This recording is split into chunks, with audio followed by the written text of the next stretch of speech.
नमस्कार, मी सारिका. साधं वरण खायची इच्छा नसेल ना, तर अशी शेवग्याची आमटी करून खायची, ती पण तूर डाळीमधली.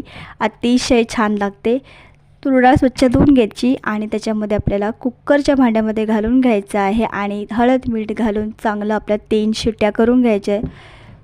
फोडणीला जे साहित्य लागतं तेच साहित्य इथे मी वापरणार आहे. तुम्हाला साहित्य दिसलेलंच असेल. डाळ शिजल्यानंतर चांगली फोडणी करायची आहे. फक्त कुकरच्या 2 शिट्ट्या करून घ्यायच्या, कारण आपल्याला नंतर त्याच्यामध्ये शेवगा शिजवून घ्यायचे, त्यामुळे डाळ पूर्ण शिजवायची नाही. आणि जिरं, मोहरी, कढीपत्ता, हिंग, लसूण अशी फोडणी करून घ्यायची आहे. अर्धा कांदा त्याच्यामध्ये शेवगा घालून चांगलं परतून घ्यायचं. मीठसुद्धा घालायचं. टोमॅटो घालून पुन्हा एकदा चांगलं परतवायचं. हळद घालायचं, लाल तिखट घालायचं, कोथिंबीर घालायची आणि चांगली फोडणी करून घ्यायची. मग शिजवलेली डाळ घालायची. 7 मिनटं शिजवून घ्यायची. मस्त चमचमीत आमटी तयार होते. व्हिडिओ आवडला तर लाईक करा, सबस्क्राईब करा.